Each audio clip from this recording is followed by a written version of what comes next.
Forced into marriage, she wept on her wedding night, but found in the Marquis a blazing passion. The bells tolled as if the stone itself had a voice. Helena felt the vibration in her ribs before she crossed the chapel threshold. Wind pressed against the oaken door and slid in at the hinges, threading through beeswax and damp petals.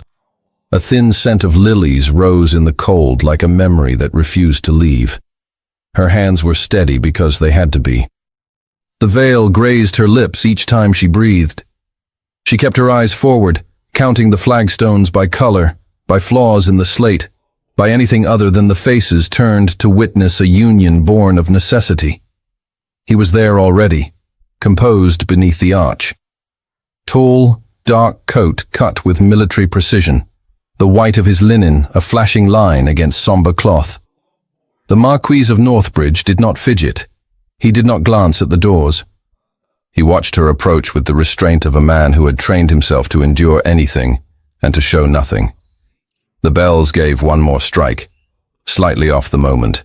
The sound slipped into her bones like a cold draught beneath a door. The words began. The phrases of contract and vow, old and unornamented, fell between them with the weight of legal promises. Helena answered when required, her voice lower than she expected, the syllables catching once on her tongue and then clearing. She did not look at the few faces allowed to stand witness. She looked at the hands that would soon take hers. The Marquis's hands were steady, long-fingered, the right knuckle pale as if habit had taught it to clench, and then taught it not to. "Do you?" someone asked, the way doors ask whether they will be opened. "I do," she said, and felt her throat grow warm because it was not a lie and not the truth. It was what must be said to keep her father's creditors from opening their own doors. When it was his turn, the Marquis's voice did not falter. It was not unkind, it was exact. Each word sat where it belonged. His gaze did not avoid her. It held, dark and unreadable, as if he believed a person could be examined for damage and reassured just by looking. A quiver went through him when the bells trembled again at the wrong instant, almost as if someone somewhere had pulled the rope too soon. It passed so quickly, she might have imagined it. But she had made a life of noticing errors in columns of numbers, small and telling. She marked it without meaning to, and filed it the way she filed a discrepancy, with care. Her mouth was dry. He had offered a square of white linen at the entrance to the chapel. Formality extended like a bridge. She had refused it because pride made smaller distances seem larger. Now she wished she had accepted, if only to learn how he folded courtesy in his hands. They exchanged what needed exchanging. The air was colder near the altar. The light slid over the carved stone, picking out a lamb, a vine, a sword. Her name was spoken, then his, the syllables binding not to romance but to obligation, and yet the ache that rose behind her eyes was not bitterness. It was a kind of grief for what might have been if the world had been gentler to both of them. A book was brought. The page left for signatures smelled faintly of iron gall ink. Her hand did not shake as she wrote her maiden name for the last time.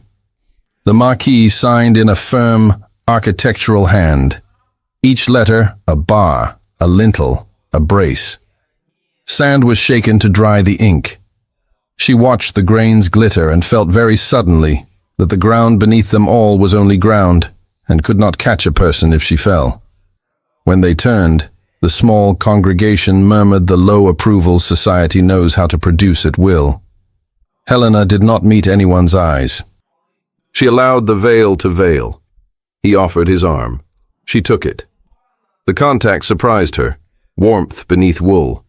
The fabric rasped lightly as they moved together down the narrow nave. He was careful not to set too brisk a pace. He modulated his stride for hers without seeming to. The bells ceased. The door opened to the corridor. Quieter air welcomed them, layered with the smells of polished wood, hearth smoke, and the faint sharpness of iron from a poker leaned against stone. A lamp on a bracket threw an amber ellipse onto the wall. She kept her hand light on his sleeve. He kept his forearm firm as if any weight she might place upon it would be accepted without comment. At the chamber threshold she paused, because pausing was the only thing that was hers to choose. He registered it with the smallest turn of the head, and did not urge her forward. The veil shifted against her cheek. She felt how the house listened for them. "Lady Northbridge," he said at last in that clear, tempered tone, and only that, no promises, no claims. "Marquis," she returned, the single word both address and boundary. He opened the door and stood aside.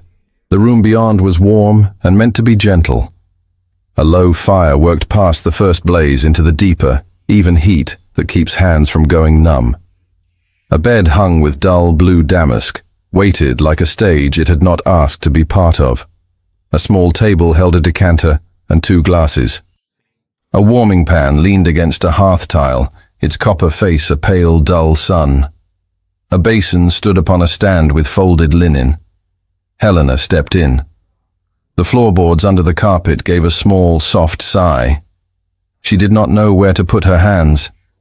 A maid appeared and disappeared with the discretion of a well-trained ghost, taking pins, gathering them on a little velvet cushion, leaving behind the faint metallic scent of hairpins that had warmed against a scalp.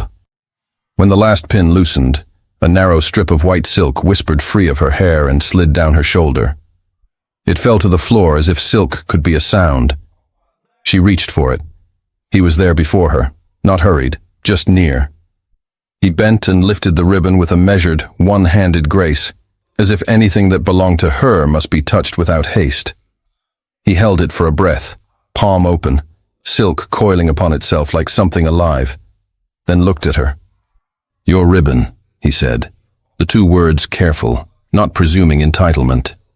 "Thank you," she answered, equally careful, and kept her hands at her sides because reaching would have meant something she did not yet know how to mean.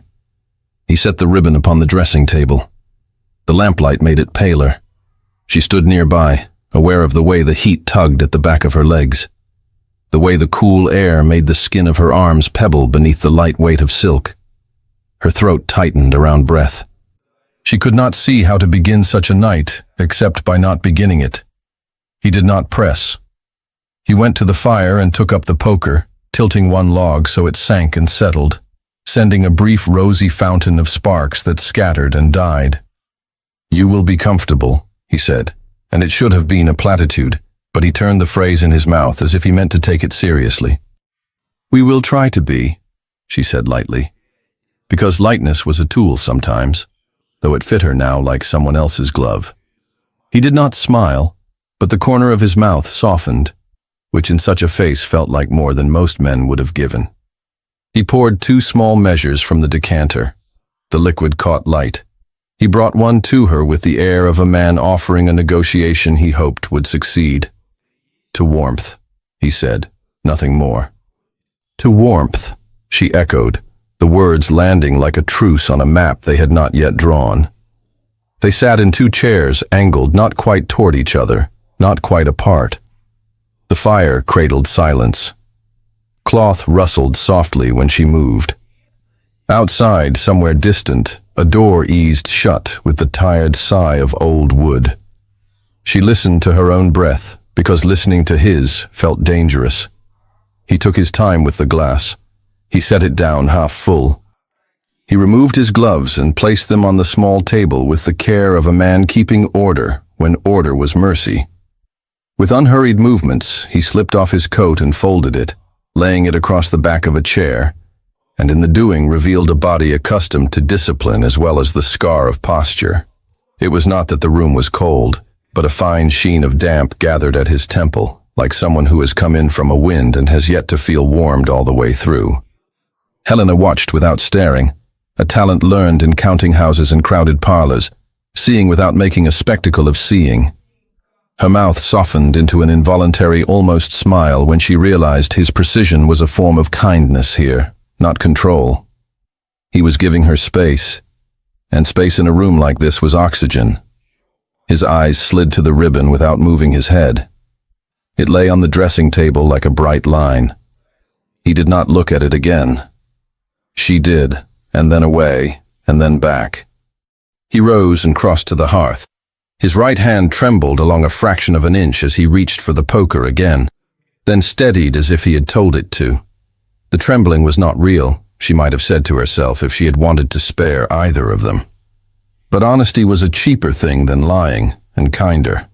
She stood because sitting made her feel as if she were waiting for something that would come whether she waited upright or not. She moved to the dressing table, touched the ribbon with only her fingertips so it barely moved. Silk slid beneath skin, the smallest friction. "I will have water sent," he said, turning to the bell pull. "Please," she said, grateful for something practical to say. He pulled once. The cord whispered. The house breathed. A moment later there was a gentle rap. A tray was set just across the threshold by hands that did not hurry and a presence that did not intrude, and then the quiet resumed with the perfection of a drawing room that has been closed. They navigated the territory of small tasks together, as if doing so could teach them cooperation. She poured, he held the basin. She dampened a cloth. He placed the pitcher back precisely where it had stood. When she offered to return the favor, he shook his head once. "I am well," he said, and even his refusal was gentle. "You look tired," she answered, testing a narrow span of honesty, and waited to see if it would snap. "Only today," he said. They did not speak the truth that days make weeks and weeks make lives. They did not speak of her father or of the ledgers in her head, or of the arithmetic that had set them here. The omission was not false. It was kindness. Both of them recognized it and decided to let the decision stand for now. "You will sleep," he said after a moment, and the unadorned sentence contained more generosity than an elaborate declaration would have. "Yes," she said, though she did not believe it. He moved toward the door to the outer room, perhaps intending to give her privacy, while the maid returned to undo the last unkindnesses of pins and laces.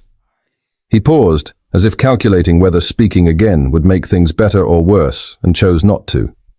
When the maid had done and gone, leaving the small sweet scent of soap and violet water, Helena stood before the fire and allowed herself exactly 2 tears.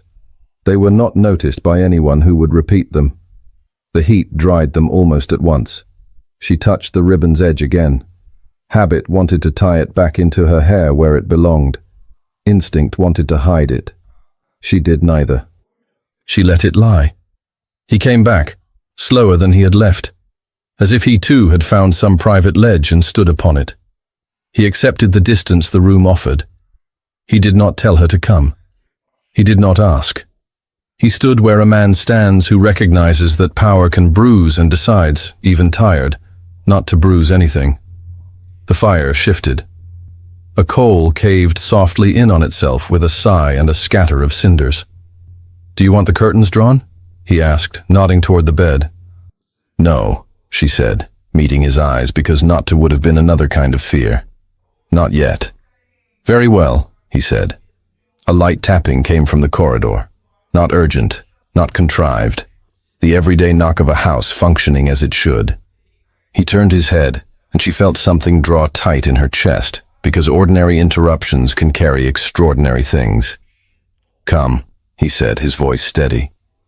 A narrow tray appeared over the threshold, the bearer gone almost before their eyes had adjusted to the door's opening. Upon it lay a folded paper sealed in red wax. The seal was unbroken. The paper had the slightly heavy weight of something meant to impress. No name was legible from a distance. No flourish announced a friend. He took it. The paper made that particular sound good paper makes. He looked at the seal. He did not change countenance. He did not ask her permission to open it or inquire whether she might wish to read it. He did not break the wax. She waited. The heat of the fire touched her ankles. Her heart touched the back of her throat. The room watched, if rooms can be said to. He crossed to the hearth. He stood very still for the space of 3 breaths, as if measuring an argument on some invisible scale. He turned the folded paper once in his hand. The seal gleamed. He did not break it. "Is it important?" Helena asked. And the question was simple, which is the most dangerous kind. "It does not deserve to be," he said, each word precise, and in the way he said it, lived the fact that he had already decided how much life he would grant whatever it contained. He held the corner of the paper between finger and thumb and lowered it toward the bed of coals. Flame took the paper in one soft lick. The wax bubbled and darkened, an insect hum of sound. Smoke rose as a gray ribbon and wrote its brief script on the air. She found she was holding her breath. She let it go because breath is not a thing to waste. "You did not read it," she said, not as accusation but as observation, and perhaps as a test she was not sure she wanted to grade. "No," he said. "Why?" "Because it was written to make me do something other than this," he said, without looking away from the fire. And she did not know whether this meant their marriage or his refusal or the ridiculous, dangerous kindness of letting a person cry twice without comment. The edges of the paper curled inward. Her eyes fell to the white ash forming, the way it powdered and then lifted and then fell again, like weather. The wax went black and then dull red and then was gone, only a blistered dot where a crest had been. She stepped closer because the desire to see was stronger than the decent impulse to leave a man alone with what he chose not to read. The heat warned her back at the last inch, stinging the thin skin over her knuckles. He did not move away. He did not tell her to be careful. He watched the burning with the same attentiveness he had given to the vows. It seemed to her for an instant that he was carrying two kinds of fire and measuring which would go out first. The last corner held stubbornly. A little rectangle of white stayed white longer than the rest, defying, then surrendering. Flame licked and folded it to a black rim. A line of ink, no longer words, darkened and broke. Helena opened her mouth to ask him another question and closed it, because questions can be instruments as sharp as knives, and because the only answer that mattered would not be given tonight. He reached for the poker. He nudged the charred paper farther into the coals until it belonged wholly to the fire and not at all to any human hand. He put the poker down. He looked at her then, directly. Something in his face had steadied, or perhaps something had released. It was like the feeling after a bell stops, silence still ringing in your ears. She wanted to say, "Tell me." She wanted to say, "I will not harm you." She wanted to say, "I am already too far in to retreat with dignity." She said, "Shall I ring for more wood?" Because sometimes humility is the only available courage. "Thank you," he said, and in the thanks there was as much truth as if he had said 10 dozen more important things. She took the cord and pulled gently. The bell's voice carried away down the corridor. The room made a space for the future in the form of 2 new logs laid upon old coals. He went to his folded coat and lifted it without thought, and the silk ribbon she had left upon the dressing table was not upon the dressing table any longer. He did not pocket it while she watched. He had done that before she knew to watch. Men are capable of such acts of stealth when the purpose is not conquest, but protection. She thought, wildly and without reason, that perhaps he intended to give it back to her when she had earned it. Then she scolded herself for the word, because people are not prizes and vows are not coins. Still, the image stood, stubborn as ash that will not blow free. Footsteps moved somewhere beyond the door and stopped. The last corner of the burned note broke loose and rose in a slow, pale spiral, and in the hush that followed, a single firm step halted outside the threshold. The step halted outside the threshold and held there, steady, as if the house itself were taking a breath. Helena looked at the door. The Marquis did not move. Heat from the hearth hummed against the hush. Then the latch lifted with polite caution, and a footman edged in with a bundled armful of split logs. His gaze stayed just low enough to see without seeing. "Forgive the hour, my lord," he said. "Mr. Ellis thought more wood might be welcome." "Thank you," the Marquis replied. The logs touched the hearthrug and made a dull, good sound. Resin bled a clean scent. The footman withdrew almost before the words had fully settled, the door closing in a hush of leather hinges and oiled iron. Silence came back. It had weight, like a thick curtain. The fire cracked and unbent a blackened edge of paper into new ash. "I will take the outer room," he said, as if the decision had always been ordinary. "You will not be disturbed." "Thank you," she answered, and the two words felt like a piece of furniture she had moved often, a chair lifted precisely so it would not scrape the floor. He inclined his head and turned, a man maintaining line in a narrow hallway. At the connecting door he paused long enough to add, without dressing it in anything, "If you need anything, pull the bell." She could think of 6 things she might need that had no bell pull, and said, "I will," because he had offered the only practical power the moment could hold. The door clicked into its keep. The fire dipped, then rose. She stood until standing became an act of defiance against a room that had been arranged to soften surrender. The bed curtains hung like a question. The decanter reflected light on its round shoulder.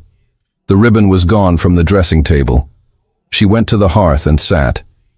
Heat rolled against her shins.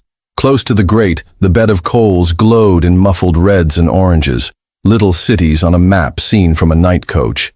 The outline of the burned paper showed briefly, delicate as a leaf skeleton, then collapsed into itself. Her throat tightened. She did not cry. Tears were a currency, and she spent them with care. She turned her cheek to the back of her hand until the hot cold of skin and fire taught her to breathe again. In the outer room, a sound of cloth and wood indicated a chair being set back, a coat folded. He had taken her ribbon. She could not decide whether the theft was presumption or shield. Perhaps both, depending on who one chose to be about it. She rose at last, and let the maid undo the last laces with fingers that stayed efficient even as she yawned behind her teeth. The maid departed with a soft good night, and a glance at the fire that calculated how long it would hold a banked heart. Helena climbed into the bed because pretending a chair could defeat exhaustion would be foolish. She left the curtains open. The linen was cool and smelled of starch. She lay on her side and listened. Someone moved in the outer room and then stilled. The house had its own music, the faint tread of a watcher in the corridor, the wind at the leaded panes, a settling creak where 2 beams had known each other for 2 centuries and still found things to discuss. Sleep came the way water fills a basin, a slow reach, a final, soft flood. She woke before light, the kind of waking that has no cause but itself. The room was grey-blue at the edges. The coals, now low and moon-red, held just enough heat to show the grate's pattern. Her hand lifted of its own accord and reached for the ribbon that was not there. Habit is a faster mind than reason. She sat up. The dressing table's surface shone faintly with the polish a maid had given it. On the wood lay a small coil of white silk, tidy, as if arranged by someone who respected the thing and what it meant. He had placed it there at some point between his taking it and now. It sat waiting like a promise that did not demand to be believed to be true. She looked toward the door to the outer room. Silence answered. A light fanned in at the curtain seam. Dawn touched the moor, and the moor sent it into the house. Birds had the insolent courage to sing. Somewhere a boot hit a flagstone.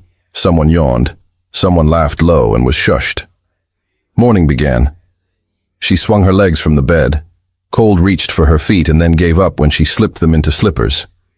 She tied the ribbon around her wrist, not her hair. The silk lay against her pulse like a quiet oath. The bell rope hung within reach. She pulled once. The maid came with hot water, towels, a simple gown suited to morning. They worked without conversation until the last pin was coaxed into its cushion. "Will you take breakfast in the small dining room, my lady?" the maid asked. "Or shall I have a tray brought here?" "In the dining room," Helena said. The house would have to be faced the way sea must be faced when one lives by a coast. She left the chamber and found the corridor cool and clean, wide enough to make a person feel slowed by its dignity. Portraits watched. A coat of arms carved above the stair took the light in its shallow cuts. On her left, a tall window showed the courtyard where 2 grooms were slinging pails in practiced arcs. Coffee scented the air like a rumour. She reached the small dining room on the first floor. It had a window toward the east, and now the sun pushed a pale band across the table and lit the silver with honest light. The butler stood with that perpetual knowledge of an entire building's needs held behind his eyes. "My lady," he said, inclining, "my lord is on his way." A footman relieved her of the slight shawl she had taken against a draught she had not met. He moved a chair for her. A domed cover lifted to let out steam, the meat-sweet smell of smoked haddock, the clean lift of eggs. A little army of spoons, forks, and knives stood like troops awaiting a general's nod. She sat. Small panic scratched her ribs at the sight of 3 spoons that seemed to be arguing about their purposes. The Marquis entered. He paused, as if measuring whether he would disturb a calculation, and then greeted her. "Good morning," he said, tone a measured offering, no presuming closeness, no distance calculated to wound. "Good morning," she returned, and found a smile for the room because rooms notice if a person is at war with them. The butler poured coffee. It ran dark and promising. The Marquis took his seat opposite, the sun lighting the edge of his jaw and making a mild halo of the steam curling from his cup. She looked again at the spoons. He followed the direction of her glance without appearing to. His mouth arranged itself at one corner again. Not a smile, precisely a kindness. "The small one likes eggs," he said. "The larger for soup we will not have until noon. The longest is for the custard, Mrs. Hales will refuse us, because she is certain we will faint if we have it in the morning. The egg has a preference?" She heard the dry patience in her own voice, and was faintly astonished to find it there so early. "It may be a stubborn egg," he said. "One must conciliate eggs when possible." "Conciliate," she repeated, and the word folded itself into her like a small laugh she permitted to exist. "I shall attempt it." She set the tiny spoon to the egg cup and felt an almost childish relief when it worked, because it meant the day would allow at least one small victory. He pretended not to see the relief, and therefore saw it with grace. A plate went down before him. He took only a little. He seemed to eat food because a human does, not because he enjoyed proving anything he could do to it. "Will you walk the estate this morning?" he asked, as if he had meant to ask, and was glad to have reached it. "If I will not hinder business," she said. It came out almost formal, and then she softened it, because life was long, and politeness could be gentle if one allowed it. "I should like to see what is real." He looked at her then. She felt the look as one feels sunlight through glass. "It is all real," he said, so simply she wanted to argue for the sake of resisting the feeling that he had waited for someone to say it. "We will be back well before noon. The lanes are decent. There was less rain than expected last week." "I have boots," she said. "Good," he replied, and in the single syllable there was what might be approval. Breakfast arranged itself into a reasonable thing. Coffee refilled what courage took.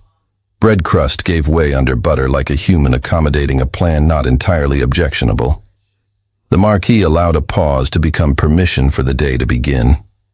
They left the dining room without haste and found the pale morning full. In the courtyard, a light cart waited with a pair of cobs whose ears turned toward voices and then forward again in soldierly readiness. The steward stood near the wheel with a ledger and the particular patience of men who reconcile columns with reality. "My lord," he said, nodding. "My lady." "Mr. Ellis," the Marquis returned. "We will see the lower meadow first." "Yes, my lord. The far tile came loose in last night's wind," the steward replied. "Tom set a ladder." Helena climbed to the cart and settled onto the narrow seat. The Marquis took the place beside her, leaving room enough between them to honor the newness and the iron rules of it. The cobs set their shoulders to the lane. The castle slipped behind as if a great creature had decided to sit back and watch. Fields lay in low green, hedges made their modest fences, larks made fools of themselves in earnest joy. The air had that clean smell loudly called cold by those who do not live with it daily. They passed a cottage where smoke rose straight up from a low roof. A woman looked up from a wash basket and dipped her head without dropping her smile entirely. Helena noted the patched place on the thatch. The way the replacement reed was a shade paler, the neatness with which it had been laid. "You see it," the Marquis observed, without specifying what "it" was. "Yes," she said. There was no point pretending. "The thatch will match by next month." "By next rain," he corrected mildly, and the exchange left behind it a little warmth that was not fire. They reached the lower meadow. The steward's Tom had set the ladder as promised. A corner tile of a feeding shed had lifted. The Marquis stepped down and set his gloved hand to the rung, testing it, then handed off his gloves and went up with the unshowy competence of someone who has done so before. Wind caught his coat at his shoulders and made a dark flag. "Careful," Helena said, then regretted it, because caution can become insult if pressed on a person already careful. He looked down and the glance did not chide her for caring. He set the tile right, checked its mate, and came down without haste. "Thank you," said the steward, and it did not sound as if he had been required to say it by rank. They moved on. At a wellhead, he lifted the bucket and let it fall, listening not for echo, but for the way the chain moved in its groove. At a barn, he shouldered the weight of a poorly hung door and saw the hinge needed a slim wedge rather than a complaint to the carpenter. He spoke to a boy with a splinter in his palm and removed it with clean hands and a clean knife. He did not ask for thanks. He accepted them when they were given. Helena watched the transformations. In London she had seen men pretend at care with speeches. This was quieter. It was something that happened between one thing and the next, leaving the next better. The bell in the distant tower marked the quarter. The sound traveled on the wind and caught him a fraction off guard. His breath paused. It resumed almost at once. He set his shoulders as if he had remembered something and refused to be its servant. She said nothing. She kept pace. She had the sudden, unwelcome wish to reach for his sleeve and anchor him to the day. She folded the wish small and put it where it could not embarrass either of them. By mid-morning, they turned the cart back toward the house. Clouds were forming in elaborate scrolls along the horizon, not yet threatening, only hinting at the drama rain likes to bring to moor and mind. "There will be weather by afternoon," the Marquis said. "We shall want to see the gutters before it arrives."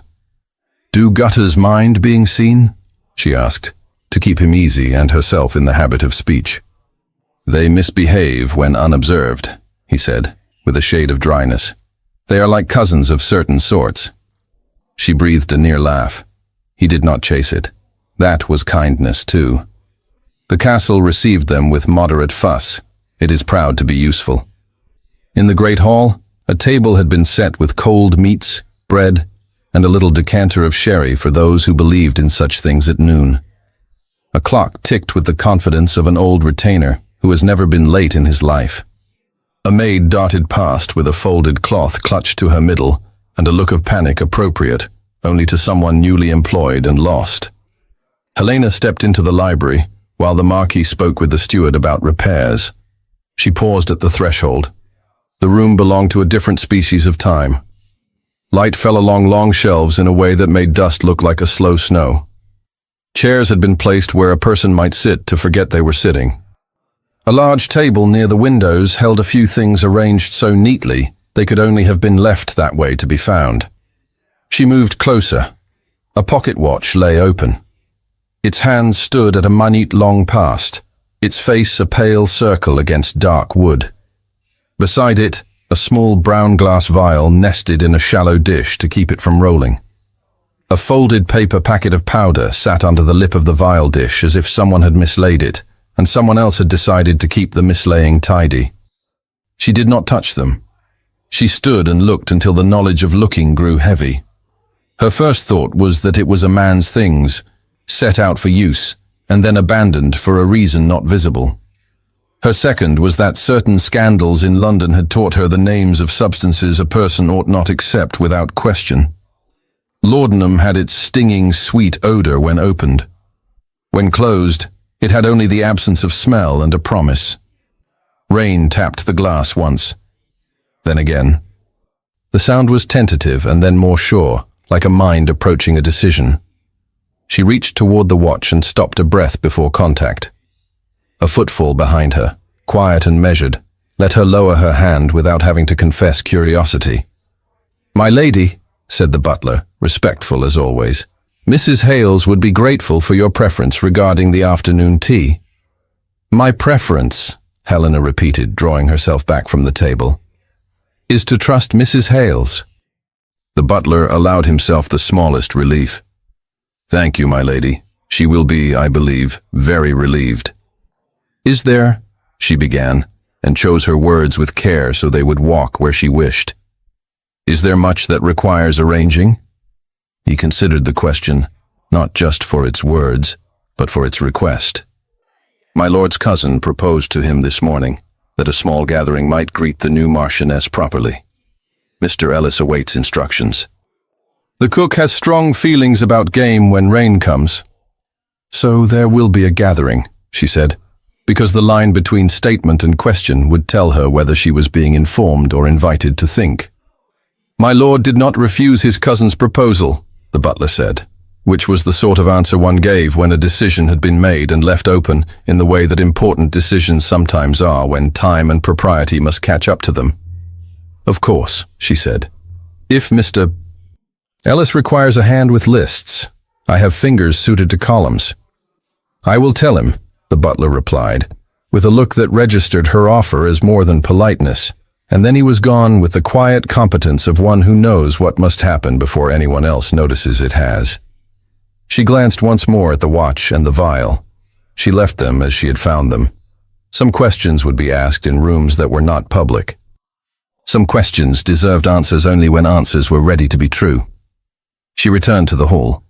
The Marquis lifted his head from a short conversation with the steward, as if a line drawn in a ledger had met its mate and made sense. "We will need candles for tonight," the steward said. "If the rain comes hard, the draught finds the joints." "See to it," the Marquis replied. His eyes slid to Helena, then away, like a man resisting the habit of asking a thing aloud. After noon, the house reoriented itself. Rain came in clean sheets, and then in slanted blows. It drummed and then snared and then settled into a steady hand. The air inside turned to the intimacy only weather can give. The housekeeper's keys made a sound like a very small bell as she walked. The cook sent up the smells of butter and thyme as a statement of intent. Footmen polished what was already polished, because the occupation kept them from envying the rain's freedom. Helena found the rhythm of the place and let her pulse learn it. She stood in the doorway to the small parlor where ledgers were kept and asked the steward to show her the household books. He hesitated for the length of one breath, and then laid them open. She ran a finger down a column of outlay and did not judge it, only learned it. He watched the way she watched and relaxed. "Lord Everley has a list," the steward said, because one speaks of such things when they cannot be unspoken. "Guests from 3 houses. A gentleman from town to demonstrate a new instrument. 2 ladies known to the late Marchioness." "The list," she said. "May I see it?" He handed it to her with the carefulness of a man making a statement about who belongs to what. Her eyes skimmed, then rested on a name she did not know, and a description that was too bland for innocence. A gentleman of learning invited to the country. She did not ask what the learning might be. The cardstock had a London stationer's imprint at the corner. Respectable, expensive. The hand that had added the names had flourishes Helena now knew. Everley's choice of pen made as much theatre as his choice of people. The Marquis came to her shoulder. He stood close enough that she sensed his quiet rather than felt his heat. He tilted his head toward the list. "If it is decided," she said, careful with the tense, "Mr. Ellis will need to know how much wine remains and whether the lower servants must be engaged from the village." "It will be decided," he said, which told her the direction of the wind without pretending it was her job to bring the canvas up the mast. "And the house will hold it," she said. It was not flattery, only recognition. "I will not be useless in it." "You are not useless," he said, and the word "not" did more work than any compliment would have. He turned toward the hall. The butler came forward, as if summoned by a thought rather than a bell. The Marquis nodded once. "Proceed." "Yes, my lord." Orders travelled like the threads in good cloth, seen only if one looked closely. The housekeeper revised linens. The cook altered menus to suit rain and appetite. The steward made figures march in the ledger's columns like good soldiers. A groom was sent to the village with 3 envelopes and 1 card placed under the butler's paperweight to wait for the next coach into town. Helena stood by the window and watched rain write itself down the glass. It made the world beyond a water painting, the trees reduced to wash and pale trunk. She pressed her wrist where the ribbon lay, and the silk warmed to her pulse. The Marquis crossed the hall and paused by the long table where papers gathered and were sorted in a daily tide. He lifted 1 envelope and set it down again. He took up a blank card, wrote a name in a tight, controlled hand, sanded the ink, and watched the sand flick into its dish. He placed the card beneath the butler's paperweight, a square of marble that had held more than one decision in its time. "Will you read in the library?" he asked, turning toward her. "I will try to read," she said. "The rain has better voices." He accepted the answer like a man who believed books waited patiently. He glanced toward the eastern windows. Lightning made a low, distant seam along the edge of the moor. "It will strike nearby and then pass," he said. "We have had the tower checked." "The gutters," she said, remembering. "Done," he returned, and something in his tone told her the house had been secured against more than water. Dusk moved in early under the weight of cloud. Lamps were brought to life one by one. Shadows bent themselves to furniture. The kitchen sent up a sound like purring when the oven doors opened and closed. The butler lifted the paperweight and slid the card toward the nearest light. The name, once revealed, looked like the shape of a thought she did not wish to have. He covered it again, efficient, as if he had seen her look and chose not to. "Shall I send the groom now, my lord?" he asked. "If the lane holds," the Marquis said. "No further than the village tonight." "Yes, my lord." Helena returned to their chamber to change her shoes. The room had been put to rights. The ribbon lay again on the dressing table, coiled as if silk could think. She touched it with the back of her finger and felt the question in it, the question the house had begun to ask without words. Thunder rolled, not near, but near enough to be noticed. The air had that charged feeling that makes a person unconsciously hold their breath. In the hall, the butler lifted the marble from the card one last time. Ink dried dark and certain. The seal fell with a practiced press. The groom took the letters in his leather pouch. He set his hat, put his shoulders to the storm, and stepped out, while under the weight of polished stone, a single card addressed to a gentleman in town waited for delivery with the storm crouched over the moor. The storm took the card from the butler's hand and tried to swallow it whole.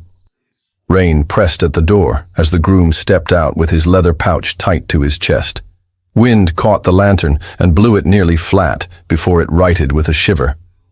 The butler shut the door and stood for one breath, with his palm on the wood, as if blessing a messenger. The marble paperweight sat again on the long table, claiming another card underneath, a name addressed to town, while the house turned itself inside out for company. Helena remained at the window until the rain began to sheet sideways. The glass went from clear to blind and back again. Footmen moved through the blur like men walking in a dream with trays and candlesticks and folded napkins that looked like stiff, proud birds. Somewhere, Mrs. Hales argued with a pan and won. The housekeeper counted linen with a rosary's attention, and then counted again. "Shall I lay the yellow service, my lady?" the maid asked at her elbow, breathless from errands. "The white," Helena said, then caught herself and added, softer, "The white keeps its head in a storm." "Yes, my lady." The answer traveled. White porcelain appeared and settled into place. On her dressing table, the white silk ribbon lay coiled like a sedate thought. She lifted it and tied it at her inner wrist, under the fall of her sleeve, where it could think with her pulse. Night did not yield easily.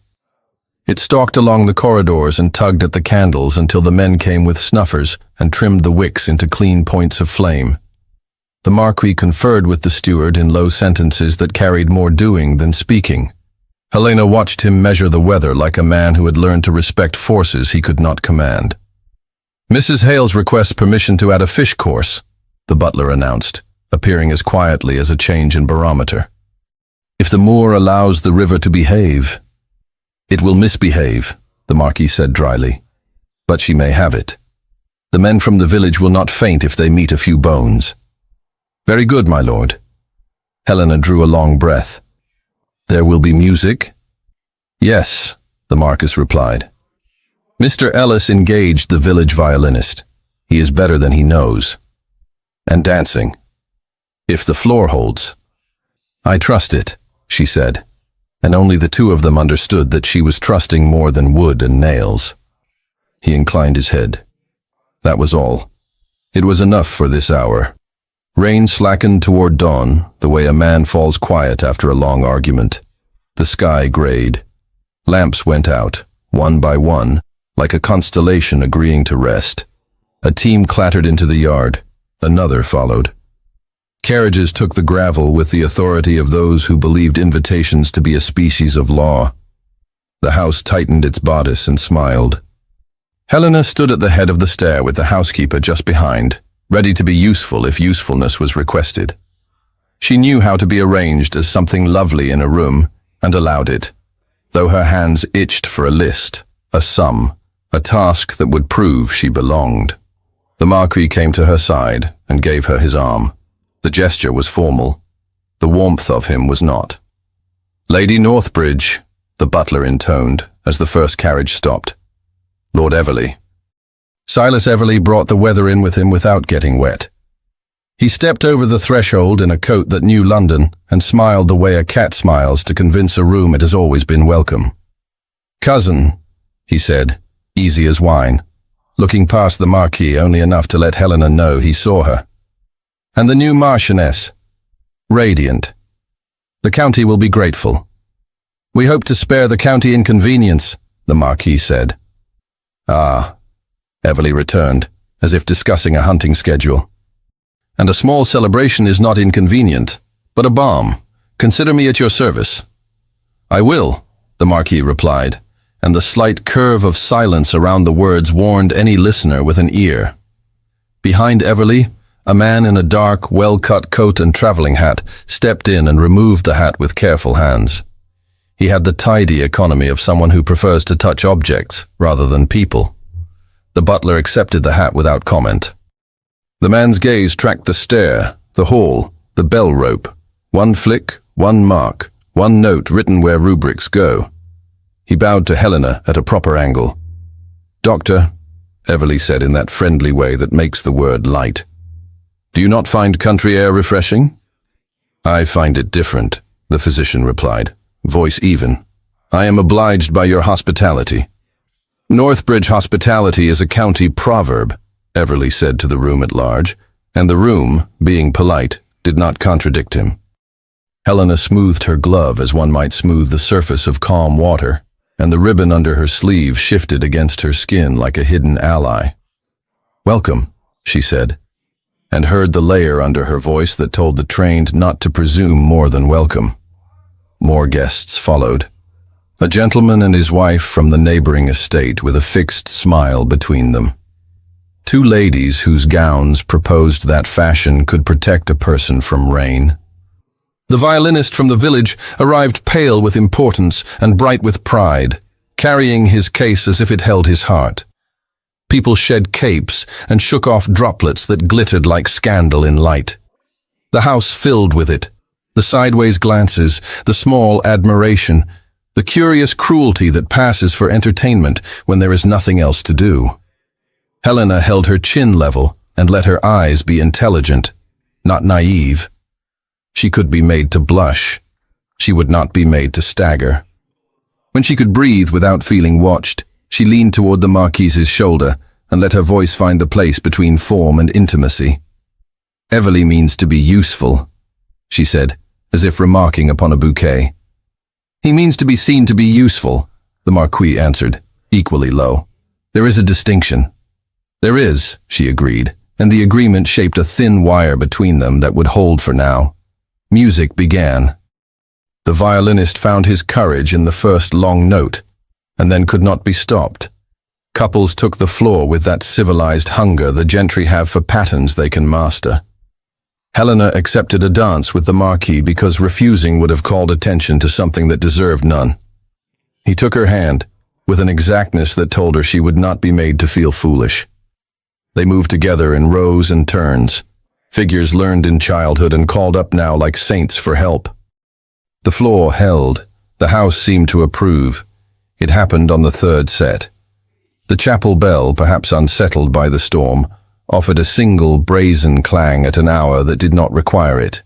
It cut the music across the middle like a blade through silk. She felt him still. It lasted long enough to count to 2, no more. His hand on hers went rigid, and then remembered itself. He resumed. No one who did not care would have seen. She did. The physician did. Everly smiled without teeth. When the dance ended, the Marquis bowed as if nothing had passed through him but music. He stepped aside and gave claim to other partners. Everly intercepted him with a toast that pretended to be gracious and felt like a bird trap. "To health," Everly said, lifting a glass. "To peace," the Marquis answered. "To whatever allows us to sleep," Everly added, eyes bland as cream. "Structure," the Marquis said. Helena turned away because not every battlefield needs a witness. She let a lady submerge her in talk of ribbons and church flowers and the cost of candles. The ribbon under her sleeve lay warm, an anchor for a ship that had not yet broken its moorings. A footman passed with wine. His hand jarred at the wrong instant. Claret ran sudden as blood onto the Marquis's cuff. "My lord!" The apology came too quickly, too rehearsed. "It is nothing," the Marquis said, most of his attention on keeping his hand level. The smallest tremor fought him. He won, but the victory cost invisible coin. The physician was there without being seen to move, offering a cloth already folded to the right shape. The Marquis took it and wiped his cuff with the quiet dignity of a man choosing not to see an insult, because to see it would give it strength. Helena's chest tightened. She took a step toward him. Everly pivoted to intercept, a smile easy, and a voice pitched as if making conversation about the weather. "You must find the house lonely when the west wing is shut," he said to her, eyes innocent of anything but concern. "I told Northbridge he should open it for his bride. Air does much." "The house keeps our comfort without entire openness," Helena replied. "Air can be found in rooms built for it." "But secrecy can stifle," Everly murmured, just for her. "There's care and there's concealment. A delicate line, and a durable one," she returned, "when kept by a good hand." He laughed softly. "Ah, brave. You will make him admit he needs you. How fortunate that your arrival solves so many inconveniences at once." She tilted her head. "Inconveniences. You know how debt collects like damp," he said. "You sweep it out, but it finds the corners. Your father must bless your courage." "Lord Everly," she said, and the name stopped him as effectively as a closed door. "A person who speaks of damp should own a mop." He lifted his hands. "Touché. Let us say only that families help families. And if one could ensure a cousin exempts himself from strain, well, one is a cousin for a reason." He melted into the next group before she could hazard a reply that would show her teeth. She stood with her breath caught, unspeaking. The violin slid into a waltz and blurred the edges of conversation. She watched the Marquis give the physician a nod meant for any gentleman offering a handkerchief. She watched the physician accept it, as if it were proof of his place. A matron approached Helena with a smile sharpened for gossip. "Your husband bears a name that keeps the county respectable," she said sweetly. "One prays, he bears it well." "He bears it without your prayers," Helena answered, polite as a church door. The lady blinked, surprised by the weight of the wood, then remembered an errand that did not exist and departed. Helena exhaled, slow. She found the steward at the edge of the room, a ledger in his hand because comfort wears many costumes. "Mr. Ellis," she said under the music. "My lady. The list you showed me, has everyone arrived?" "Yes, my lady, except the gentleman from town. Send a groom at first light. He will go." She let the conversation end where it could do no harm and returned to the Marquis nearly at the same moment he turned toward her. Their eyes met across 2 paces of polished floor. It felt farther. "Will you," he asked in a tone chosen for a crowd, "be at ease if you retire early?" "I am not tired," she said, which was not quite true. "But I will not keep you from your guests." "They are not mine," he said. "They belong to weather and opportunity." "I suppose we all do," she murmured. And then, because subtext suffocates when given no air, added gently, "If there is anything I must know, tell me now." "Only that the storm makes men foolish," he said. "And that I will not have you harmed by it." "Storms do not ask permission," she returned. "They arrive. I can still bar certain doors," he said. She felt the words catch in her. He had not told her to leave. He had not asked her to stay. He offered a door. She looked at it and at him, and could not tell which was kinder. He glanced toward the physician, then toward Everly speaking to a clump of men as if reciting a small play, written only for malice. He made a decision she did not hear but felt. "After breakfast," he said, quiet and final, "you will go to town for a few days. You will be more comfortable there while we finish with this weather."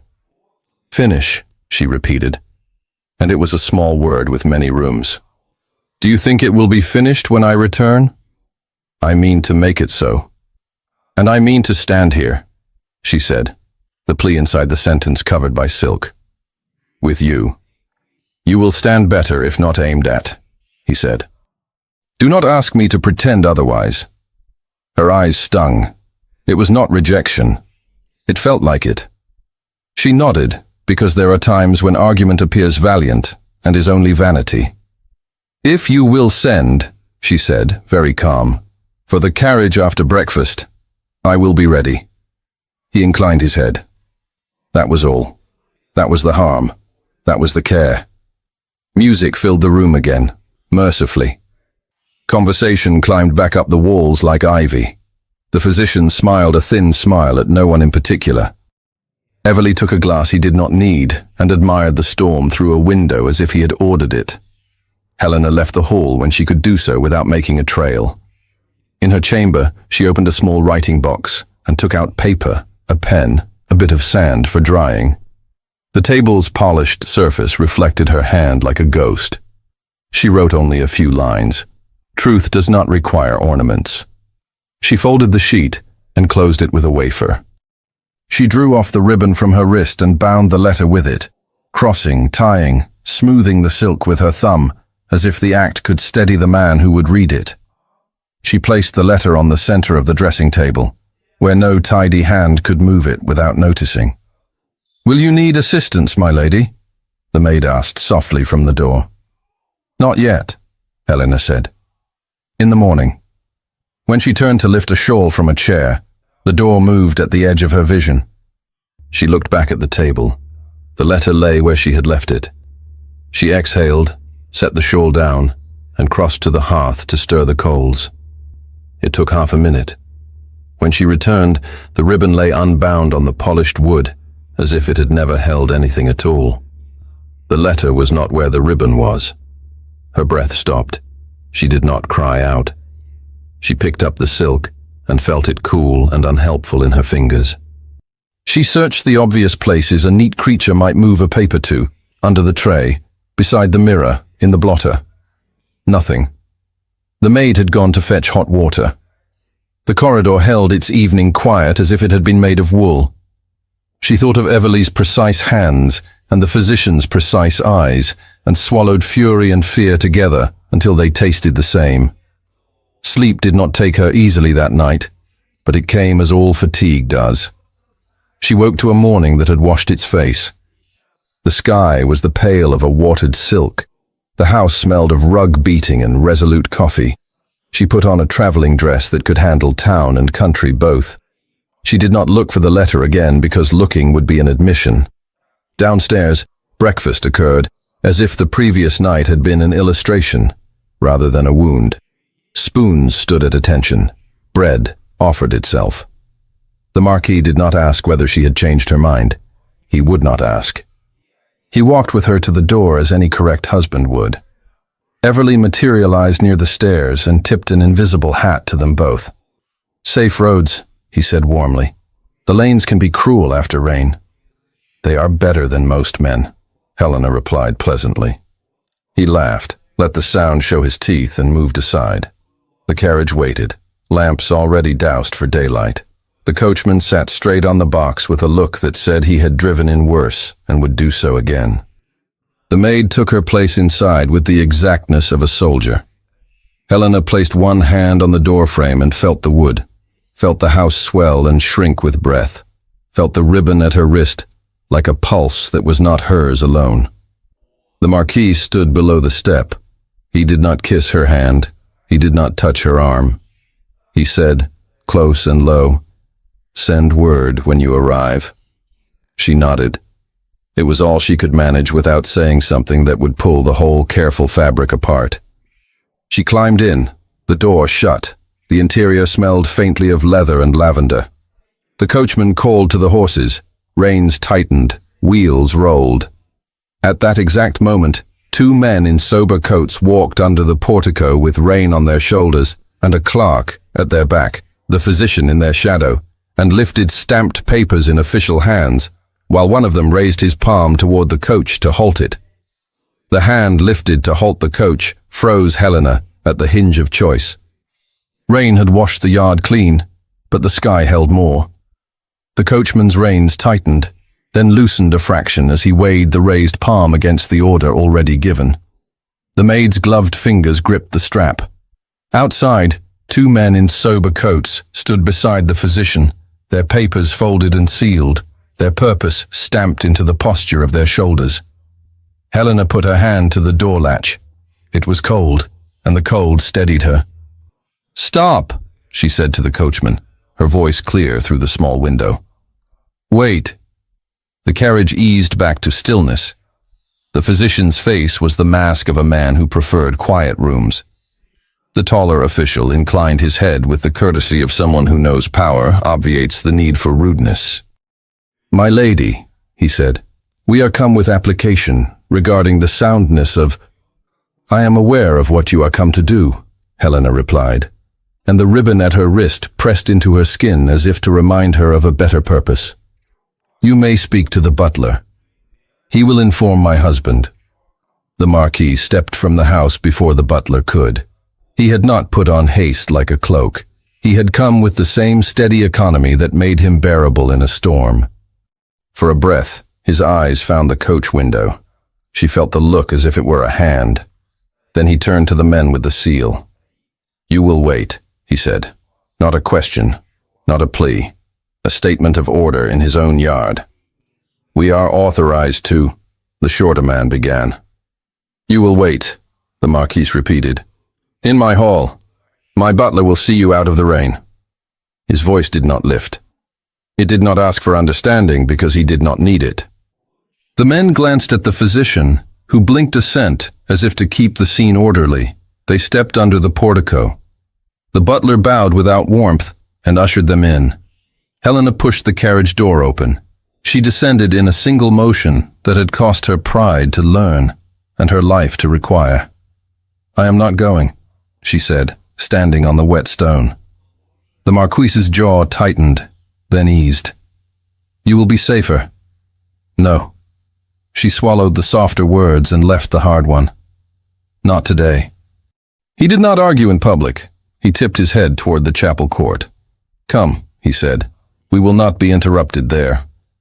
She walked beside him across wet stone. Rain ticked from the gutters like a clock.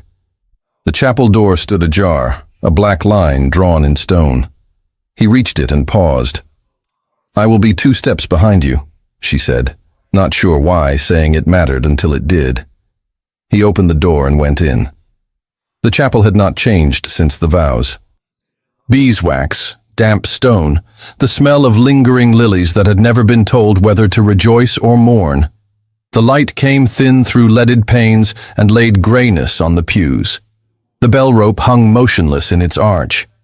He took 2 steps toward the chancel rail and set his hand upon its smooth edge.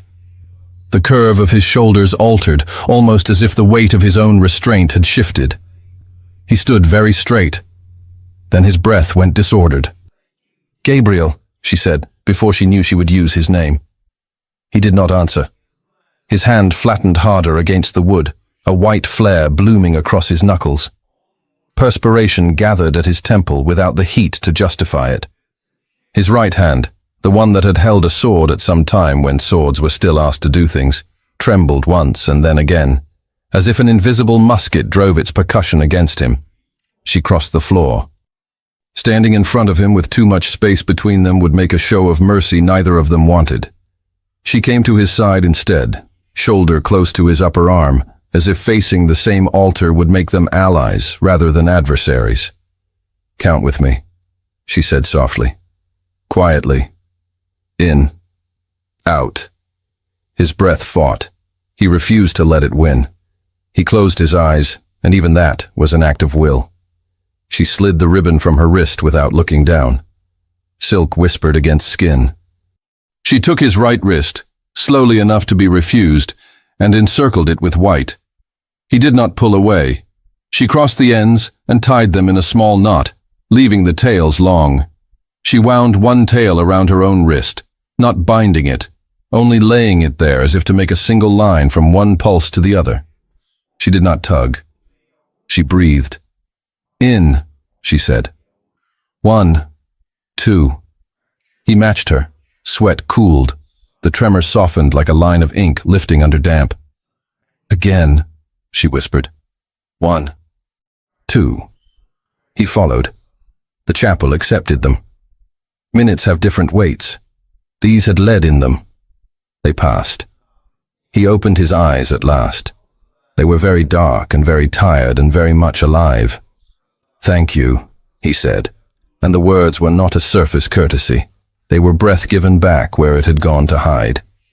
"Stay with me," she answered, because asking him to be all right would be foolish, but asking him to be here was possible. "I will," he said, and the sentence landed between them like a hard thing they had earned. She released the ribbon from her wrist but left it knotted around his, tails falling like a pennant. He looked at it, then at her, and did not untie it. "We have visitors," she said. "I heard," he returned, and the dry twist almost made her smile. "Everly sent them," she said. "Of course," he said.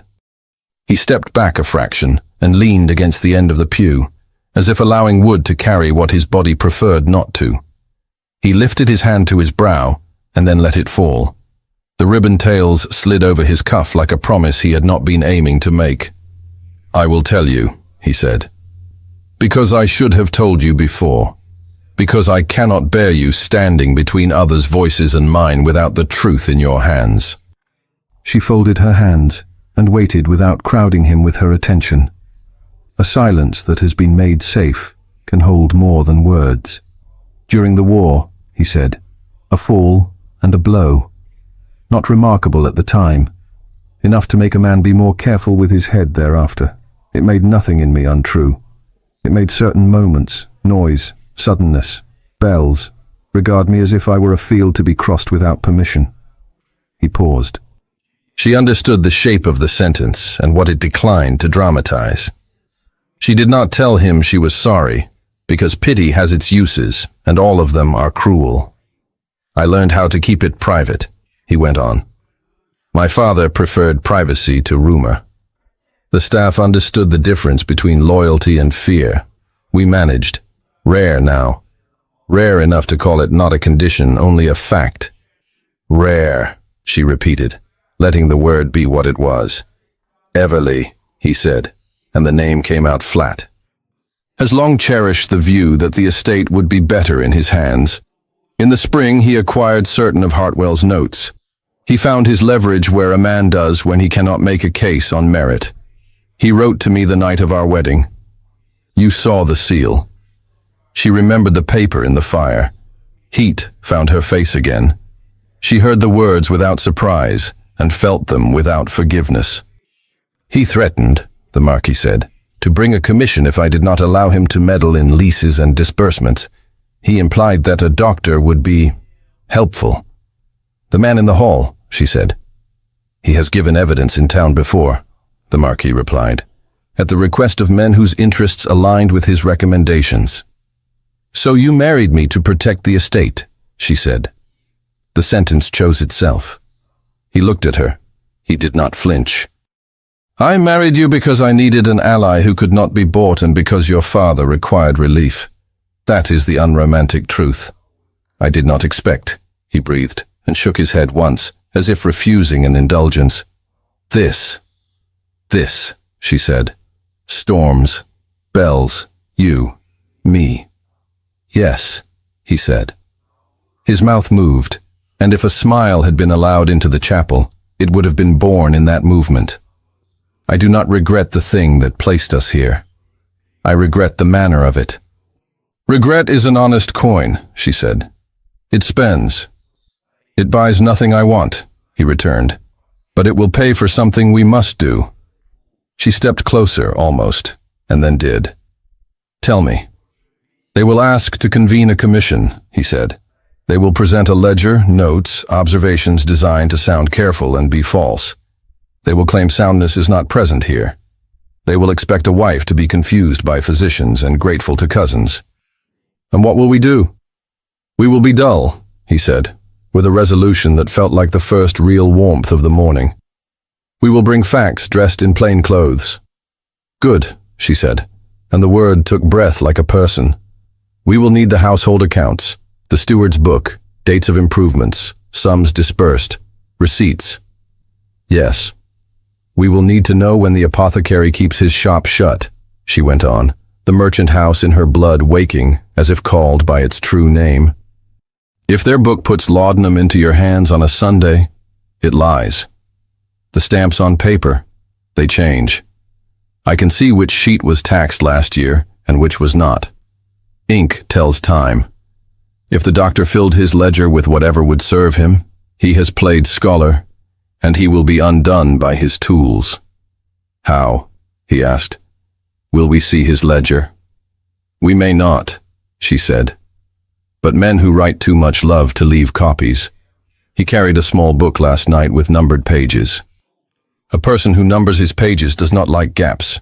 He will have another, or he will have sent notes. And servants notice. He exhaled and let his head rest against the wood for a breath. You are brave. I am practical, she said. Courage is when practicality fails. He closed his eyes a second time. Stay. I will, she said, and the knot in the ribbon seemed to tighten of its own accord. They left the chapel as they had entered, side by side, the door giving back a small, hollow sound that felt like a promise. The hall set its face for war, without raising its voice. The butler managed the officials in the anteroom with the firm civility that makes a gentleman remember himself. The physician stood near a window with his hat in his hands, eyes moving like a man counting nails in a floor. Everly was absent, which was like him when work was required. The Marquis said to the butler, "Tea for our guests, then ask Mr. Ellis to bring the accounts." "Very good, my lord." Helena slipped into the small parlour where ledgers slept when not in use. The steward arrived a moment later, the big book already in his arms. He set it down as if offering bread. "My lady," he said, and added in a tone that made her throat tighten, "Tell me where to stand." "At my shoulder," she said. "On my side." He smiled without showing teeth. "Yes." They opened the book. Columns lifted. A year's worth of figures sat in polite lines, asking to be understood. She traced what meant something. Drainage paid at Michaelmas. A carpenter's bill settled early after wind. Blankets purchased in a late frost. Leases renewed.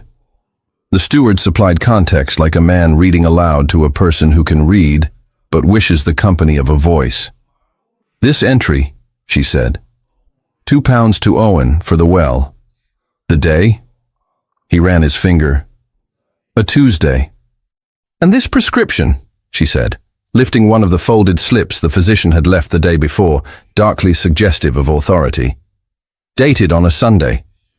We will need the apothecary's book." "The apothecary closes on the Sabbath," the steward said, cautious. "You know it. I know it. But saying it is not proving it." "The housekeeper keeps lists," Helena said, "of deliveries. She likes to check them. She will recall if anything from the apothecary arrived when it should not. If we must ask the vicar whether the shop keeps Sabbath, we will. But better the apothecary's own hand." Mr. Ellis nodded. "We can send a footman to ask him to bring his book. If he refuses, we will ask him to recite. He will not lie. His wife would hear of it." Helena allowed herself the smallest laugh. "Then ask the wife." The steward went. The housekeeper came, keys chiming like a discreet bell, and laid her own accounts beside the household's. "I am not clever, my lady," she said, "but I am exact." "Exactness is cleverness," Helena answered. "Show me when the apothecary came last." The housekeeper pointed, crisp. "Friday week. Laudanum for the kitchen maid's tooth. Mrs. Hales counted every drop. Sunday." She stopped. "No, never Sunday." "Good," Helena said. "Keep these close." A maid hovered in the doorway, hesitated, then squared her shoulders and stepped in. It was the same girl who had fetched hot water the night before, the one whose footsteps were quick and quiet. "My lady," she said, cheeks pinking with the audacity of speaking in such company. "The doctor's little book. He keeps his notes in it, but he has a habit." "Tell me," Helena said, turning toward her, lowering her voice so the girl could be brave without believing herself on a stage. "He numbers every page and puts a slip under the binding to mark the place. He did last night." He set it on the side table while Mr. Everly spoke, and when he turned to look at the windows, Mrs. Hales's niece bumped the table with a tray. The slip fell, and I put it back. But it was not paper. It was a copy of a prescription, I think. The stamp was wrong. We have seen the new stamp on the sugar cones these 6 months. This was old. The housekeeper made a small sound of approval. "Sharp-eyed," she said to the maid. "Speak plain, child. You'll not be put out for telling the truth." "It had last year's duty seal," Helena said, meeting the girl's eyes to calm the shaking in her hands. "You are sure?" "Yes, my lady," the maid whispered. "I noticed because I take the wrappers from the sugar, and I like to peel the seals. They changed in Lent." Helena's heart lifted. She did not allow triumph to show. "Can you fetch Mrs. Hales's niece?" "Yes, my lady." The girl flew. The housekeeper followed, proud and brisk. The butler slid into the doorway like a shadow and murmured, "The gentlemen inquire whether my lord is ready to receive them more formally." "My lord will receive them at the village hall," Helena said, before the Marquis could answer. "We will conduct ourselves in public daylight. They may take tea and learn patience." The Marquis stood at Helena's shoulder, and she had not heard him come. He looked at the butler. He looked at Helena. "Yes," he said, "we will do it at the hall." "Yes, my lord." The physician had drifted closer, as if curiosity were a magnet he could not resist. He smiled amiably. "I am always willing to be of service," he said, the words a silk glove on a fist. "We know," the Marquis replied. "You may convey your willingness to the magistrate." The physician's eyes flicked to Helena's wrist. The corner of his mouth moved when he saw the white silk ribbon tied around the Marquis's. He turned away as if he had seen a detail that mattered and disliked the implications. The day gathered itself. Rain lifted. The wind took a breath. A message went to the village, then returned with the news that an inquiry could be held in the morning. Public enough to satisfy curiosity. Formal enough to satisfy law. The steward sent word to tenants who would be asked to speak to weather and work.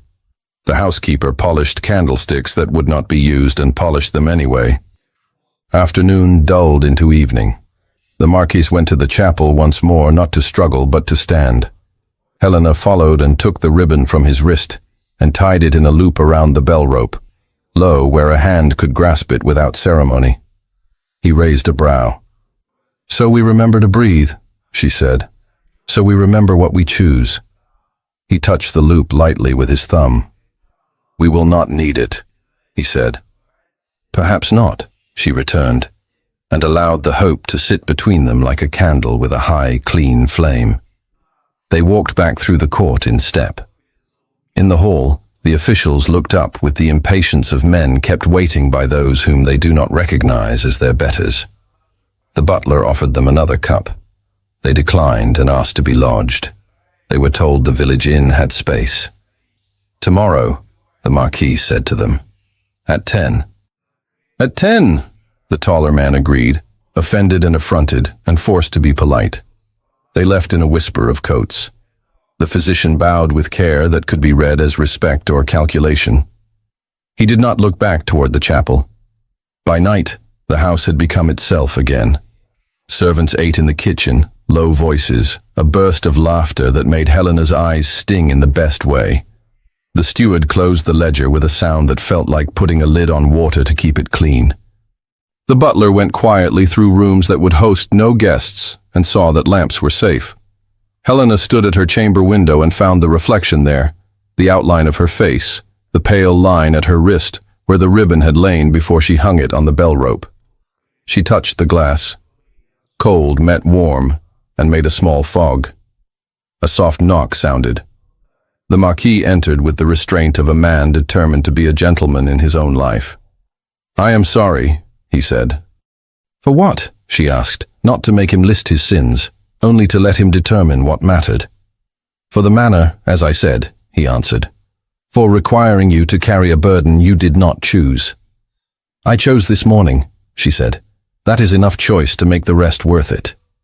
He looked briefly, like a man who has been allowed to sleep.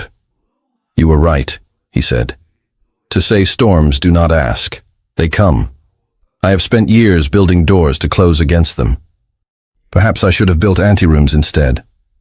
"Doors are admirable," she said. "Rooms where one can wait together are better." He nodded. "Tomorrow," he said. "We will show them the difference between a man who is ill and a man who has been injured. Between a house that hides and a house that keeps its secrets until they are needed. We will show them what is real," she said. He took her hand. He lifted it no higher than courtesy and kept it there longer than courtesy allows. His thumb pressed once where her pulse spoke. He let go before decency could be asked to leave. "Sleep," he said. "You too," she returned. She did sleep. Morning came quickly, clean-edged and pale. The house moved with purpose, dressed as calm. A simple breakfast sustained those who would speak and those who would listen. Boots were pulled. Cloaks were thrown over shoulders. The white ribbon, left knotted at the bell rope, swung slightly in a draught like a promise that expected to be kept. They rode to the village in silence that did not wound. Tenants walked in pairs, caps in hand, the steward among them with his ledger wrapped in oilcloth. The butler carried letters like a general carries orders. The housekeeper came as far as the lane and stopped, her eyes bright and dry. At the low building the village used to gather, voices hummed. The hall door stood shut. A man from the magistrate's office, the same who had held up his hand, stood beside it with a paper in his palm. The Marquis looked at Helena. She looked at him. Their hands found each other because that was the shortest distance between two human beings who had chosen not to stand alone. "Ready?" he asked. "Yes," she said. They stepped forward together and stood before the door, their fingers still joined, as the latch lifted from within and the wood began to open on the hour they had made their own. The door opened on a room full of breath held too long. Helena felt the change in the air the way a sailor feels wind shift. The village hall was small enough to see every face and large enough to fit every opinion. Benches had been pulled forward and filled. Coats steamed against the walls. The magistrate sat at a trestle with two officials from Chancery on either side, papers stacked like a low fort. The physician kept to the edge of a window and held his hat like a shield. Mr. Ellis stood with the tenants and the butler, the ledger wrapped in oilcloth in the steward's hands. Gabriel stepped forward with her. His hand released hers only at the last moment, because there is a point beyond which a private gesture becomes a public argument. She felt the absence as a cool patch on her palm and let it steady her. The official on the left cleared his throat. "We will proceed," he said, too loud, as if to convince himself of the room's obedience. An application has been made to inquire into the soundness of mind of Gabriel Ashbourne, Marquis of Northbridge. Helena did not wait to be asked whether she would sit. She did not sit. She stepped to the front, where the trestle table could look her in the face, and gave her name without ornament. "I am Helena Ashbourne," she said, and her voice was not large, but it did not need to be. The room bent to hear her. "I am the Marchioness. I will speak before you speak about my husband." Heads turned. The magistrate lifted a hand, half warning, half invitation. "Lady Northbridge, I know what is at stake," she said, cutting nothing and no one, simply laying the words down where there was a space for truth. "You may inquire. You should inquire when someone asks you to. But you should also look. A man's mind is not a rumor to be weighed by those who benefit from his fall. It is a life. It includes his people, and his work, and his word. If you will hear about his mind, you must hear about his heart. The evidence is not in one book. It is in all of them." She raised her hand, and the sleeve fell back just enough to show the white silk at her wrist. She untied it with careful fingers and crossed the small space to Gabriel. No one breathed. She placed the ribbon into his open palm and left it there, slow, public, plain. "It belongs here," she said, so quiet only he could have heard, and the room nonetheless understood. He closed his hand around the silk with a control that trembled and held. He inclined his head the tiniest degree. She turned back to the table and nodded to the magistrate like a woman who knew the cost of courtesy and paid it. "You may proceed," she said. Gabriel stepped forward, and the left side of the room, the side that remembered his father and his grandfather, straightened. He placed the ribbon in his waistcoat pocket without drama and rested his fingertips on the edge of the trestle as if to steady the paper rather than himself. "You have the word soundness before you," he said. "Permit me to give you other words: drainage, yield, rent, weather. We are not a theater. We are a farm with more roofs than fields, and we must balance both." He lifted a folded sheet from the oilcloth bundle Mr. Ellis had unwrapped and laid it flat. It was a plan, drawn in a firm hand, of the lower meadows drains, lines and arrows and notes that spoke a language of cold logic and wet ground. "This," he said, touching the lines, "was put in after Michaelmas. The water that used to sit and rot the roots now runs in stone channels under the field and is carried into the ditch near the lane. You may ask the man who laid those stones whether I knew my own plan. He is here." A tenant with a weathered face and a Sunday coat rose awkwardly, cap in his hands. "Aye, he knew it," he said, voice climbing and then settling. "Set a string hisself. Said there's a drop on it 1 inch in every 2 yards. It does run that way, my lord, pardon." "No need to pardon," the magistrate said, with the faintest twitch of a smile. Gabriel moved to the next sheet. The bridge on Withers Brook. It was replaced rather than mended because mending would have failed by wit. "Joseph?" he asked, without looking down to see if the carter was present, because he knew he was. "Aye," Joseph said from the back, proud as a trumpet. "Saved me 1/2 mile each way. Got the barley in before that last rain when the old bridge would have made me wait and then sink me for the waiting." Helena watched him humbly master his own accomplishments, laying them out not as triumph but as accounting. The steward's ledger came open with soft authority. "Mr. Ellis read figures in low tones that were neither defensive nor boastful. The room had to lean in to hear, and so it heard. "Blankets," Gabriel said. "In the freeze. Mrs. Hart." He corrected himself with the smallest interruption. because the old habit had almost given Helena her maiden name, and he would not permit even that slight of her. Mrs. Hales kept a list. 20 blankets purchased, distributed with names. You may ask those names. He gestured. An old woman with a headscarf rose. We had the baby then, she said. She had a cough. My lord sent coal, right enough. It was Mrs. Hales sent the coal, Gabriel said gently. From your money, the woman returned, chin up, and it burned the same. The official on the left shifted and tried to make paper sound like authority again. My lord, no one disputes your generosity. The question is, whether your mind is... You will not finish that sentence without my answering it first, Gabriel replied, the edge in his tone nothing like anger, and everything like dignity. I am not a poet. I am not a saint. I am a man who can draw a plan, reckon a field, and remember to leave a gate as I found it. If a bell strikes wrong, my body will remember other thunder for a breath. That is not unsoundness. That is memory. If a cousin wishes to make a field out of a man, that is not care. That is a trespass.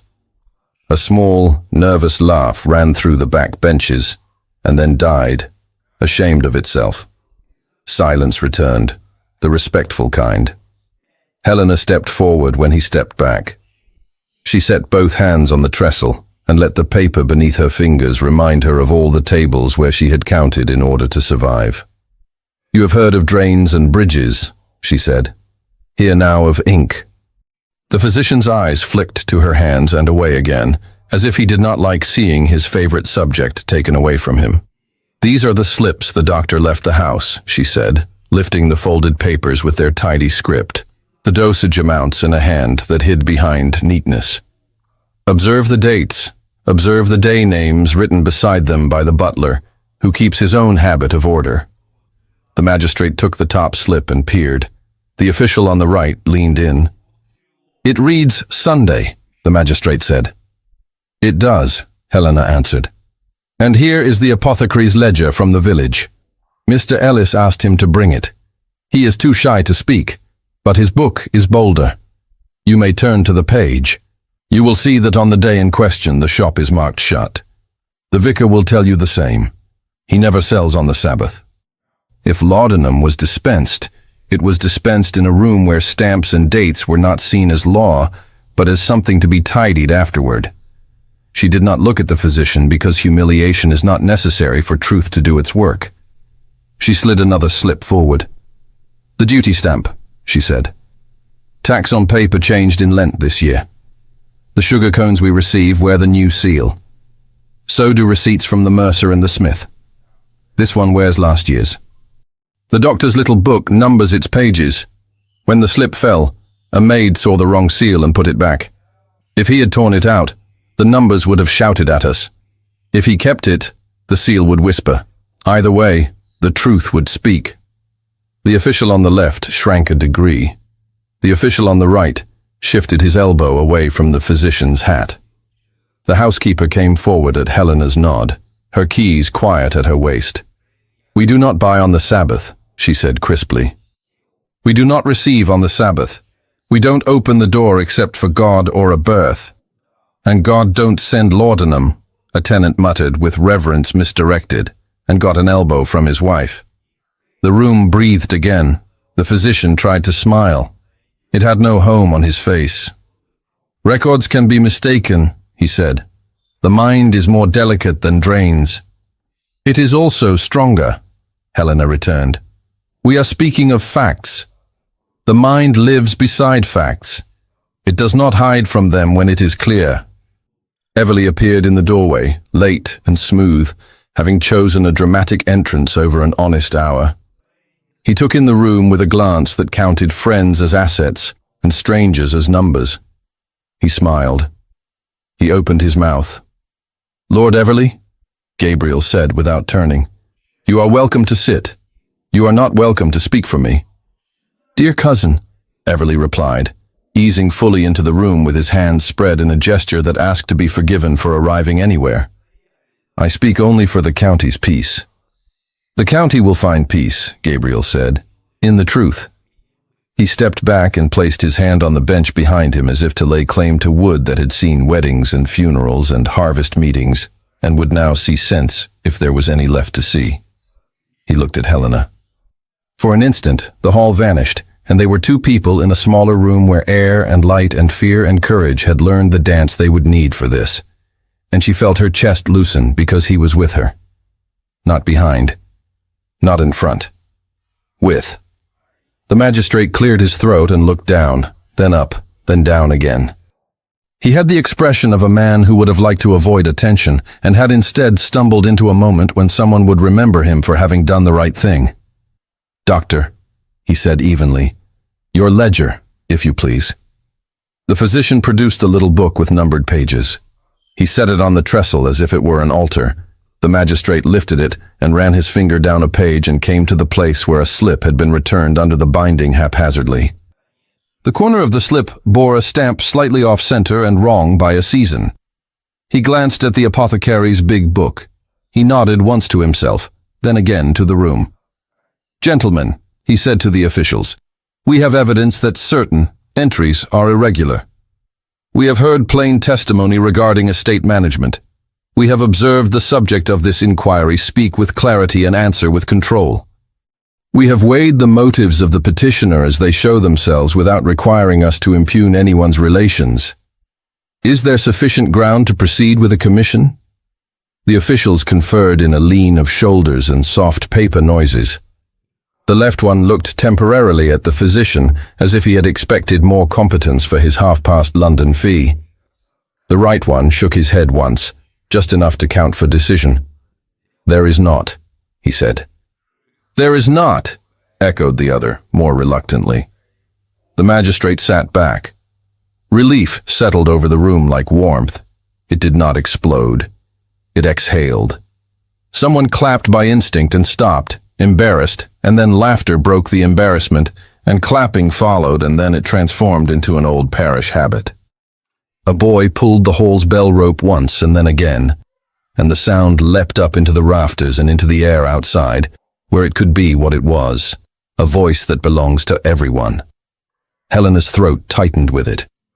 She blinked, and the tear did not fall because she needed both eyes to see the faces in front of her. The tenants looked not just relieved, but larger. The steward's jaw eased. The housekeeper pressed her keys to her dress and stood very straight and very proud. Everleigh's expression altered by degrees, smile turned down, hands going from open to idle. He did not sulk. He performed graciousness, which is to say, he bowed slightly and turned away before anyone could watch him after that. The physician retrieved his hat with care. He did not meet Helena's eyes. He slipped toward the door. Lighter by the weight of arrogance dropped somewhere near the trestle. Gabriel reached her across the small chaos of thanks and murmurs. He did not take her hand at once because the moment required 2 steps of holding themselves upright. Then he did. He lifted her fingers, not to his lips, which would have been theater, but to his chest, a gesture that told her where his gratitude went and where it would stay. "Together," she said, because it was the only word large enough and small enough to be true. "Together," he returned, and the word fitted them like a well-sewn seam. Outside, the bell continued its untidy jubilance. The hall began to empty, with that cheerful disorder English people like to pretend they dislike. Men clapped other men on the shoulder. Women pressed hands. Children who had been shushed were given leave to chatter, then shushed again out of habit. The magistrate shook Gabriel's hand without flourish. Mr. Ellis tucked the ledger under his arm and looked 10 years younger. The butler drew himself up 1 full inch taller and hid a smile by turning aside to conserve his dignity for another day. Gabriel flicked a glance toward the chapel spire just visible over the cottages. Helena nodded. The movement of agreement traveled through him. They walked the lane without a cloak, despite the thin wind that teased at edges. The churchyard gate gave its small, familiar complaint and then allowed them through. The chapel door was, as always, as they had left it. Inside, nothing had changed, and therefore everything had. The rope hung from its beam with a loop of white silk tied low. Helena touched the loop. Her fingers closed around it as if greeting an ally. Gabriel placed his hand over hers. She felt the strength there and the care inside the strength, and it remade something she had thought would always be brittle. "Shall we?" she asked, because asking is its own grace. "We shall," he said. They pulled together. The bell spoke a true hour.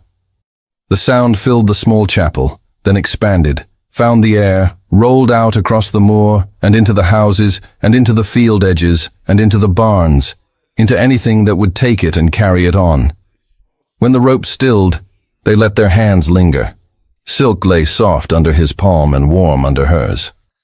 He looked at her there, in the light that came sideways through the leaded glass, and smiled not like a man practiced in drawbridges and retreat, but like a man whose walls had learned to make rooms rather than prisons. "I could not have done this," he said quietly. "Without you." "You should not have had to," she answered. "But I am glad you did not try." He laughed, a short, warm sound like a match struck and catching. "I am not clever with thanks," he said. "You are better with plans," she returned. "We will make those next." "We will," he promised. They walked back to the hall and were congratulated all over again, which they bore with the patience of people who preferred work to praise. Then they let the hall empty, and the lane, and the court. The house received them with the intimacy that follows strain. It was only afternoon, but the light had that soft quality weather sometimes grants as apology. The library called them without voice. They went there because the books watched without gossip and the chairs did not misunderstand elation for invitation. He closed the door. He did not lock it. He did not need to. Trust, once chosen, makes better bolts than brass. They stood too close to be formal and not close enough to be unkind. In that space, only two people who have saved each other can learn. He lifted his hand to her cheek and stopped a breath away from touching, to give her the option of retreat. She leaned into his palm and made retreat impossible by making it unnecessary. "Gabriel," she said, the name now fitted into her mouth like a word she had always known and simply not used. "Helena," he answered, her name an oath and an apology and a vow in one. He bent his head. He kissed her not as one demands but as one recognizes, and she answered not with hunger at first, but with the relief of a thing allowed, then with hunger, because relief made room for it. The kiss was not hungry for damage, it was hungry for shelter. They allowed themselves that house. When they drew apart, it was not because the moment ended, but because people must sometimes breathe. He rested his forehead against hers, the way he had rested his hand on the pew to survive, and she felt his breath and let hers answer it. "Stay," he said again, though he knew the answer.